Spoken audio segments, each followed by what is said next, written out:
এখন আমরা দেখব অ্যাকাউন্টিং মডিউল। পেমেন্ট অ্যাকাউন্ট থেকে কিভাবে আমি অ্যাকাউন্টের কাজগুলো করতে পারি।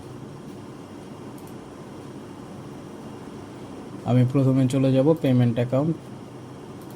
পেমেন্ট অ্যাকাউন্ট থেকে লিস্ট অ্যাকাউন্টে যাব। লিস্ট অ্যাকাউন্টে যাওয়ার পর এখানে আমি আমার অ্যাকাউন্টস অ্যাড করব।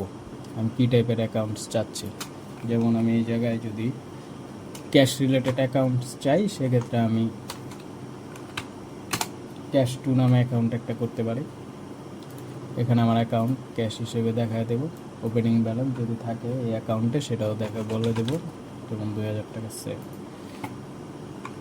আচ্ছা, এই জায়গায় অ্যাকাউন্ট নাম্বার দিতে হবে।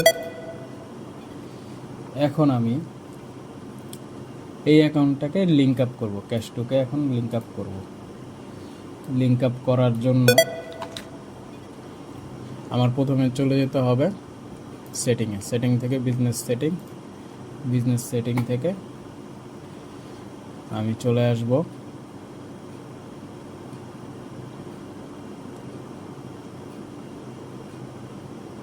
পসে।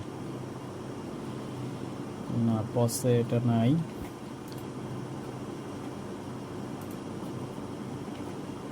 আমি এটা দেখায় দিব বিজনেস লোকেশন থেকে।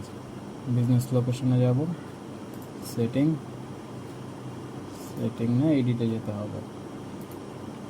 এডিটে যাওয়ার পর আমি দেখায় দেব যে আমার এই যে ক্যাশ অ্যাকাউন্টটা কোথায় আছে। ক্যাশ অ্যাকাউন্টটা ক্যাশে আছে। আমি অ্যাকাউন্ট করেছিলাম ক্যাশ টু এর সাথে লিঙ্ক করে দেব, দেন সেভ। আমার এটা সেভ হয়ে গেল। এখন আমি আরেকটা ব্যাংক অ্যাকাউন্ট করব। পেমেন্টস অ্যাকাউন্টে যাওয়ার পর লিস্ট অ্যাকাউন্ট থেকে অ্যাড অ্যাকাউন্ট থেকে আমি ব্যাংকের নাম দেব। অ্যাকাউন্ট নাম্বার এখানে আমি দিয়ে দিলাম 2255। অ্যাকাউন্ট টাইপ আমার কারেন্ট অ্যাসেটই। এখানে ব্যালেন্স 0ই থাক, সেভ দিলাম। এখন আমি এই ব্যাংক অ্যাকাউন্টটা আমার এখানে দেখায় দিতে হবে। দেখানোর জন্য আমি আবার সেটিংয়ে যাব। সেটিং থেকে প্রথমে আমি কাস্টম সেটিংটা এডিট করে নেব। কাস্টম লেভেল, এই প্রথমটা ক্যাশ অন ডেলিভারি, সেকেন্ডটা আমি থার্ডটা দিলাম ব্যাংক এশিয়া।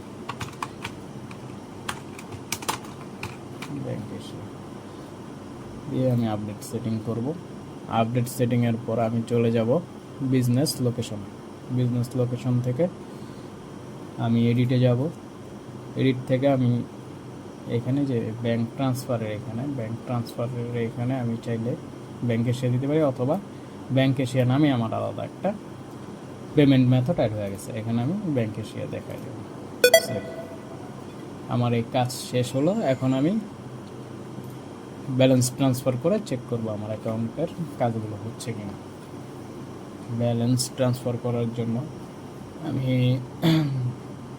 ট্রান্সফার করব ব্যাংক এশিয়া। ফান্ড ট্রান্সফারে যাব। আমি কোথা থেকে করব? ক্যাশ টু থেকে। ক্যাশ টু থেকে ট্রান্সফার টু হবে ব্যাংক এশিয়া। কত টাকা করব? 500 টাকা। সাবমিট করে দেব। আমার ক্যাশটা ট্রান্সফার হয়ে গেছে। ট্রান্সফার হওয়ার পর আমি অ্যাকাউন্ট বুকে যেয়ে চেক করব।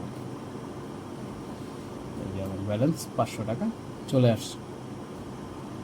এখন আমি আবার ক্যাশ টু এর অ্যাকাউন্ট বুকটা চেক করব। ক্যাশ টু এর অ্যাকাউন্ট বুক 1000 টাকা ওপেনিং ব্যালেন্স ছিল, এখন কত আছে?